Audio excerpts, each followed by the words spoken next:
നമസ്കാരം, ഇത് IBN മലയാളം. സ്വന്തം പൗരന്റെ ജീവന് രാഷ്ട്രത്തോളം വില കൽപ്പിക്കുന്ന ആധുനിക ജനാധിപത്യം.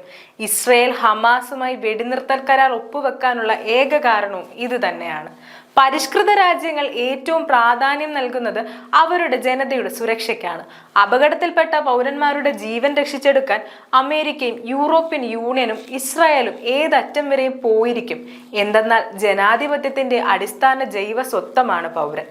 അതേസമയം സ്വന്തം ജനങ്ങളുടെ വയറ്റത്ത് ബോംബും സ്ഫോടക വസ്തുക്കളും കെട്ടിവെച്ച് അവരെ ആൾക്കൂട്ടത്തിന്റെ നടുവിലേക്ക് പൊട്ടിത്തെറിക്കാൻ പറഞ്ഞുവിടുന്ന ഹമാസിനെ പോലുള്ള ഭീകര കൂട്ടങ്ങൾക്ക് മനുഷ്യൻ എന്നത് മറ്റു മനുഷ്യരുടെ ജീവൻ എടുക്കാനുള്ള ഒരു ഉപകരണം മാത്രമാണ്. 47,000 പേരാണ് ഹമാസ് ഇസ്രയേൽ യുദ്ധത്തിൽ ഗാസയിൽ കൊല്ലപ്പെട്ടതെന്ന് പറയപ്പെടുന്നു. ഹമാസ് നിയന്ത്രണത്തിലുള്ള ആരോഗ്യ മന്ത്രാലയം പുറത്തുവിട്ട കണക്കാണിത്. കൊല്ലപ്പെട്ട ഹമാസ് ഭീകരരെയും ഈ മരണസംഖ്യയിലേക്ക് കൂട്ടിച്ചേർത്തിട്ടുണ്ട്. മിനിമം 20,000 ഹമാസ് തീവ്രവാദികളെങ്കിലും ഇസ്രയേൽ ആക്രമണത്തിൽ തട്ടിപ്പോയിട്ടുണ്ട്. ഗാസയിലെ 2.5 ലക്ഷം ജനങ്ങളും യുദ്ധത്തിൽ മരണപ്പെട്ടാലും ഹമാസിന് ഒരു കുണ്ഠിതവും ഉണ്ടാകാൻ പോകുന്നില്ല. MDMAയേക്കാൾ അപകടകരമായ മതലഹരി നുണഞ്ഞ് മസ്തിഷ്ക പ്രക്ഷാളനത്തിന് വിധേയരായ ഭീകര സംഘടനകൾക്ക് മരണം സ്വർഗത്തിലേക്കുള്ള ഒരു ലിഫ്റ്റ് മാത്രമാണ്. ജൂതനോടുള്ള പോരാട്ടത്തിൽ ഷറീദയാൽ സ്വർഗത്തിൽ അടിപൊളി ആഭാസ ലൈഫ് എന്ന വാഗ്ദാനത്തിൽ വിശ്വസിച്ച് നടക്കുന്ന മരമണ്ടന്മാർക്ക് കൊല്ലപ്പെടുന്നത് ഒരു പ്രശ്നമേ അല്ല. ഹമാസ് ഒരു സൂയിസൈഡ് സ്ക്വാഡാണ്. അവരുടെ സൂയിസൈഡ് പോയിന്റാണ് ഗാസ. 90-ൽ താഴെ ഇസ്രയേലികൾ മാത്രമാണ് ഹമാസിന്റെ പിടിയിലുള്ളത്. അവരുടെ മോചനത്തിനായി നെതന്യാഹു ഒത്തുതീർപ്പിന് തയ്യാറായത് സ്വന്തം ജനതയുടെ ജീവനും ജീവിതത്തിനും ഇസ്രയേൽ അത്രമേൽ മൂല്യം കൽപ്പിക്കുന്നതിനാലാണ്. അടുത്തെങ്ങും മനുഷ്യവാസം സാധ്യമാകാത്ത ശ്മശാന ഭൂമിയായി ഗാസ മാറിയിരിക്കുന്നു. ടെഹ്റാനിലെ അതീവ സുരക്ഷാ കൊട്ടാരത്തിൽ കയറി ഇസ്മായിൽ ഹനിയെ മൊസാദ് തീർത്തു. മീഡിയ വണ്ണിന്റെ ആശയവും ആവേശവുമായിരുന്ന സിൻവറിനെ IDF കാലപുരിക്കയച്ചു.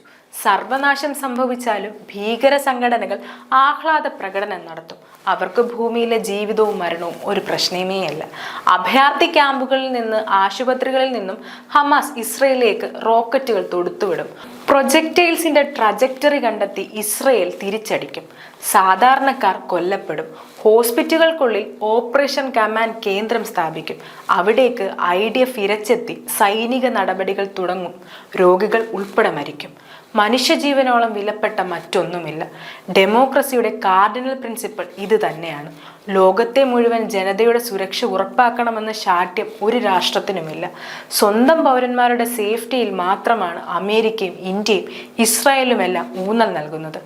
അതുകൊണ്ടാണ് 140 കോടി ജനങ്ങളുള്ള ഭാരതം യുദ്ധത്തിന്മേൽ നിന്ന് സാഹസികമായി ഇന്ത്യക്കാരെ ഒഴിപ്പിച്ചു കൊണ്ടുവരുന്നത്. കൊലക്കേസിൽ ശിക്ഷിക്കപ്പെട്ട നിമിഷപ്രിയയുടെ മോചനത്തിനായി ഇന്ത്യ ഇറാന്റെ സഹായം വരെ തേടിയതും ഇതേ കാരണത്താലാണ്. കേവലം ഒരു വ്യക്തിയുടെ ജീവന് പോലും ആധുനിക പൗരസമൂഹം അത്രയധികം വില കൽപ്പിക്കുന്നു. ബദർ യുദ്ധത്തിൽ ശത്രുവിന്റെ വൻപടയെ പരാജയപ്പെടുത്തിയതും മദീനയിലെ ജൂതഗോത്രങ്ങളുടെ മുച്ചൂടും വകവരുത്തിയതുമായ 6-ാം നൂറ്റാണ്ട് ചോരക്കഥകളിൽ നിന്ന് ആവേശം കയറി ഇസ്രയേലിനെ ചാമ്പിക്കളയാമെന്നുള്ള വ്യാമോഹത്തിലാണ് ഹമാസും ഹിസ്ബുള്ളയും ഹൂതികളും മൗദികളും ഒക്കെ ജീവിക്കുന്നത്. സയൻസിനുള്ള നൊബേൽ സമ്മാനം മുഴുവൻ ചാക്കിൽ വാരിക്കെട്ടി കൊണ്ടുപോകുന്ന ജൂതന്മാരോട് മുട്ടാൻ പോയാൽ തട്ടിപ്പോവും. തടി കേടാവുമെന്നുള്ള കോമൺ സെൻസ് പോലും ഈ ഭീകര കൂട്ടായ്മകൾക്കില്ല. വെടിനിർത്തൽ കരാർ ഒരു താൽക്കാലിക ആശ്വാസം മാത്രമാണ്. ജൂതവിരോധമാണ് പൊളിറ്റിക്കൽ ഇസ്ലാമിന്റെ ലൈഫ് ലൈൻ. അധികം താമസിക്കാതെ ഹമാസ് വീണ്ടും ആക്രമിക്കും. വീണ്ടും യുദ്ധമുണ്ടാവും. ഹമാസ് ഇല്ലാതായാൽ മറ്റൊരു പേരിൽ വേറൊരു ഭീകര സംഘടന നിലവിൽ വരും. ഹൈന്ദവ പുരാണത്തിലെ ധാരികാസുരനെ പോലെ നിലത്ത് വീഴുന്ന ഓരോ തുള്ളി ചോരയിൽ നിന്നും ആയിരക്കണക്കിന് ഭീകരാസുരന്മാർ രൂപപ്പെടും. കിതാബിൽ നിന്ന് പിറവിയെടുക്കുന്ന തീവ്രവാദത്തെ ഒരു ശക്തിക്കും ഉന്മൂലനം ചെയ്യാനാവില്ല. മിഡിൽ ഈസ്റ്റിൽ സമാധാനം പുലരണമെന്ന് ഏറ്റവും കൂടുതൽ ആഗ്രഹിക്കുന്നത് ഇസ്രയേലാണ്. 1967-ലെ 6 ദിന യുദ്ധത്തിൽ ഈജിപ്തിൽ നിന്ന് പിടിച്ചെടുത്ത സീനായി പെൻസില ക്യാമ്പ് ഡേവിഡ് കരാർ ഒപ്പുവെച്ച് ഇസ്രയേൽ തിരികെ നൽകി. സൗദി അറേബ്യ ഉൾപ്പെടെയുള്ള GCC രാജ്യങ്ങളുമായി എബ്രഹാം ഉടമ്പടിയിലൂടെ സൗഹൃദ പാലത്തിന് ശ്രമിക്കുന്നതും ഇതേ ഇസ്രയേലാണ്. 6-ാം നൂറ്റാണ്ടിൽ അറേബ്യൻ ഗോത്രങ്ങൾക്കിടയിൽ നിലനിന്നിരുന്ന വൈര്യം ജൂതരോടുള്ള ഖുറാനിക്ക് പകയായി തലമുറകളിലൂടെ ഇന്നും പത്തി വിടർത്തി ആടുന്നു.